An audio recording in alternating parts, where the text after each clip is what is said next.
आज दुनिया की अर्थव्यवस्था कई आशंकाओं से गुजर रही है। अस्थिरता का माहौल है।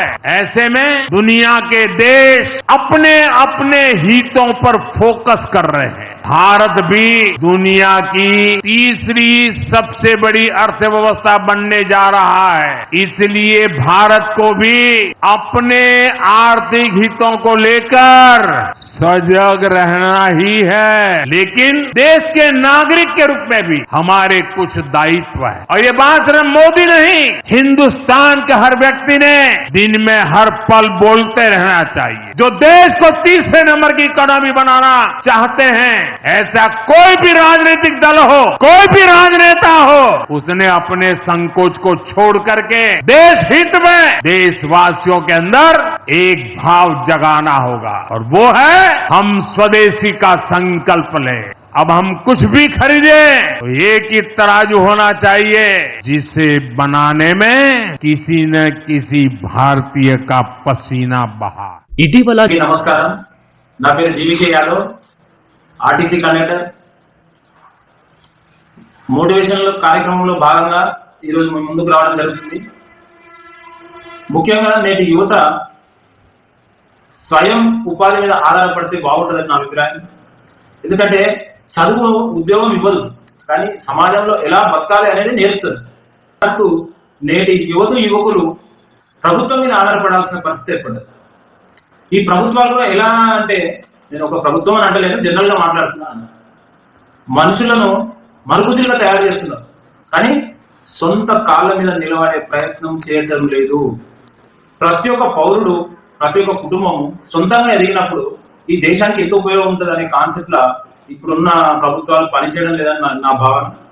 మళ్ళీ మన విద్యా విధానం కూడా ఒక ఫ్యూన్, ఒక బండలతో తయారు చేసే సిస్టమే ఉంది, కానీ సొంత కాళ్ళ మీద నిలబడి ఎలా ముందుకు పోవాలనే కాన్సెప్ట్ లో లేదు.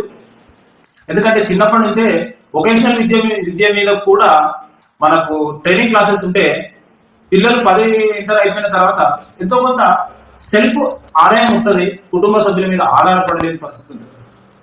ఇప్పుడు నా యొక్క రిక్వెస్ట్ ఏంటంటే, రేపు ముందుకు పోవాలనుకున్నప్పుడు ప్రభుత్వము ఇంత జనాభాకు ఉద్యోగాలు ఇవ్వలేని పరిస్థితి ఉంటుంది. ఉన్న ఉద్యోగాలనే రిక్రూట్మెంట్ చేయలేని అసమర్థులు నేటి రాజ్యం వెళ్తున్నారు.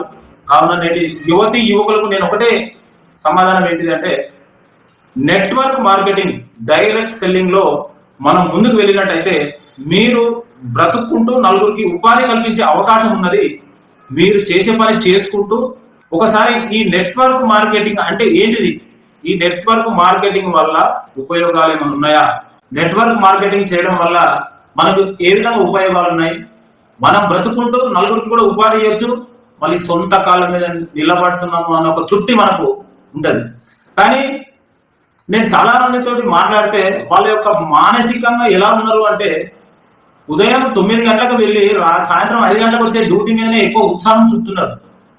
అక్కడ మనము ఇంకొకరి దగ్గర బందీగా పనిచేయాల్సిన అవసరం ఉంటుంది. ఇక్కడ సొంతంగా ఆలోచించి పని చేయడం వల్ల అక్కడ పరిమితమైన ఆదాయం వస్తుంది, ఇక్కడ ఇన్ఫినిటీ అమౌంట్ తీసుకునే అవకాశం ఉంటుంది. ఏదైనా కష్టపడితేనే మనకు ఉపయోగం ఉంటుంది, కానీ ఈజీ మనీ కోసం ప్రయత్నం చేయడం వల్ల మన యొక్క శ్రమ, మన యొక్క కష్టము వృధా అయిపోతుంది. నేను ఈ మధ్యన చూస్తుంటే చాలా మంది యువకులు శారీరకంగా బలంగా అనిపించినా కానీ ఎందుకు మానసికంగా అంత పర్ఫెక్ట్ లేరు.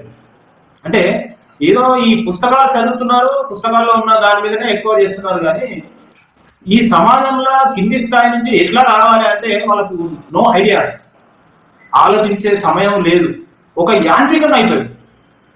నా ఆలోచన ఏంటంటే, మీ ఆలోచనను విస్తృతపరచుకోండి, కరెంట్ అఫైర్స్ తెలుసుకోండి. ఈ విధంగా చేయడం వల్ల మనము మన కుటుంబ సభ్యులకు భారం తగ్గించిన వారం అవుతాము. ఇప్పుడు ఉన్న పిల్లలకు నేను అదే చెప్తున్నా, మీరు ఆలోచన భారీగా చేయండి. అబ్దుల్ కలాం గారి జీవిత చరిత్ర చదవండి, మీరు భారీ కలలు కనుమన్నాడు, కానీ మన ఆలోచన ఏంటంటే పొలిమేర దాటడం లేదు. కారణం ఏంటంటే మనము ఆ పేడల పురుగోలే అదే గిరిగీసుకొని బతుకుతున్నా తప్ప, ఒక్కసారి మీ ఆలోచన విధానాన్ని మార్చుకోండి. ఈ హెల్త్ అవేర్నెస్ ప్రోగ్రామ్ లా మనము వివిధ రకాల వీడియోలను ఈ సందర్భంగా మనం ఒకటే స్టేజ్ లో కూర్చొని చూడడం వల్ల మనకు ఒక ఆలోచన వస్తుంది. ఎందుకంటే మనం విడివిడిగా ఏదైతే గడ్డిపోచలు విడివిడిగా ఉంటే ఏ విధంగా వీక్ అవుతాయో అదే ఒక దగ్గర కట్టేసి మనము ఉంచితే ఒక మదపు టేరు కూడా కట్టేసే అవకాశం ఉంటుంది. కాబట్టి మనందరము ఐకమత్యంగా ఉండాలి. ఐకమత్యంతో పాటు ఆరోగ్యంగా కూడా ఉండాలి. స్వామి వివేకానంద ఏం చెప్పారు? ఆరోగ్యమైన శరీరంలో మంచి మనసు మంచి బుద్ధి ఉండును అని చెప్పారు. మరి ఆరోగ్యం రావాలంటే మనం ఈ రైస్ బ్రాన్ ఆయిల్ వాడాలి. ఆరోగ్యకరమైన వస్తువులు వాడడం వల్ల మనము చాలా మంచిగా ఉంటాము. కాబట్టి ఈ సందర్భంగా నేను తెలియజేసేది ఏంటంటే, చూసిన తర్వాత ఇవన్నీ మనము ఎలా అమలు చేయాలనేది ఒక ప్రణాళిక ప్రకారం ముందుకు పోదాము. ఆరోగ్యమైన భారత్, ఆర్థికమైన భారత్ మనకు కావాలి. ఆ కార్యక్రమంలో భాగంగా మనము ముందుకు వెళ్తున్నాము. మీ అందరి సహకారం అవసరము. కాబట్టి కొద్దిగా వీడియోలు చూడండి.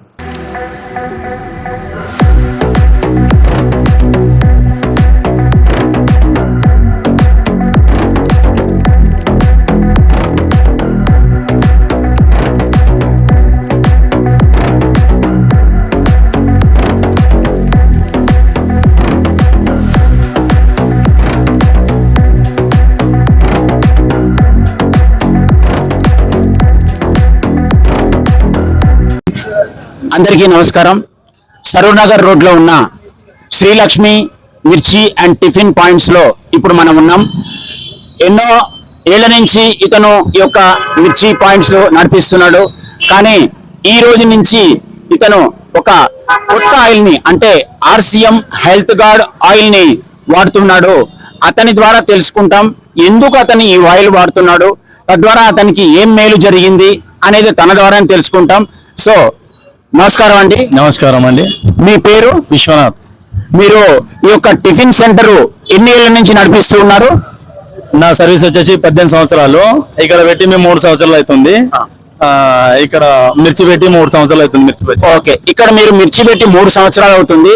మీరు ఇది వరకు ఏ ఆయిల్ వాడేవారు? నేను ఒక 4-5 రకాల ఫామ్ ఆయిల్ వాడాను బాగా. అయితే కస్టమర్లు వచ్చేసి ఏం బాబు ఏం ఆయిల్ వాడుతున్నావు అంటే, సార్ ఇట్లా ఫామ్ ఆయిల్ వాడుతున్నా అంటే ఫామ్ ఆయిల్ అని చెప్పేసి వాళ్ళు కొంచెం ఇంప్రూవ్ ఇది కాలేదు. కొంచెం రోల్ ప్లేట్ తీసుకునేది ఒకటే ప్లేట్ తీసుకున్నారు.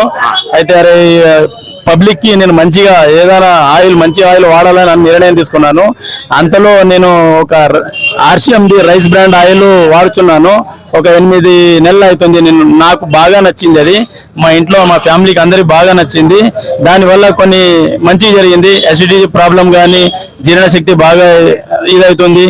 మళ్ళీ ఇంకొకటి హెల్త్ ఇష్యూస్ ఏది లేదు. కాబట్టి ఇది నేను కూడా ఈ రైస్ మామూలుగా ఫామ్ ఆయిల్ తీసేసి రైస్ బ్రాండ్ ఇది మన ఆర్సిఎం రైస్ బ్రాండ్ ఆయిల్ వాడాలని నిర్ణయించుకున్నాను. మా కస్టమర్లు కూడా నేను ఎలా ఉన్నానో నేను బాగున్నాను కాబట్టి నా కస్టమర్లు కూడా బాగా ఉండాలని ఒక నిర్ణయం తీసుకొని ఇది ఆర్సిఎం రైస్ బ్రాండ్ ఆయిల్ వాడుతున్నాను. సో చాలా చాలా థ్యాంక్స్ అండి. విశ్వనాథం గారు చాలా మంచి అభిప్రాయం చెప్పారు. చూశారు కదండి, తను ఈ ఆయిల్ వాడి దాని యొక్క లాభము పొంది అది కూడా తన యొక్క మిర్చి పాయింట్ కు వచ్చిన ప్రతి ఒక్కరికి కూడా ఆరోగ్యం ఇవ్వాలని తను ఈ నిర్ణయం తీసుకొని కొంచెం ధర ఎక్కువైనా కానీ బయట వాటి కంటే కూడా దానికి జంకకుండా కస్టమర్ల యొక్క ఆరోగ్యమే ముఖ్యంగా భావించి తను ఈ నిర్ణయం తీసుకొని ఈ ఆయిల్ ని ఈ రోజు నుంచి ఇంట్రడ్యూస్ చేశాడు. And I wish you all the best mister Viswanatham. ఇట్లాంటివి మీరు కంటిన్యూ చేస్తూ కస్టమర్లకి ఆరోగ్యం ఇవ్వాలని మనస్ఫూర్తిగా కోరుకుంటూ, అలాగే ఈ సందర్భంగా వచ్చిన మా దిలీప్ సార్కి కూడా మేము ధన్యవాదాలు తెలియజేసుకుంటూ సెలవు తీసుకుంటున్నాం. జై ఆర్సిఎం.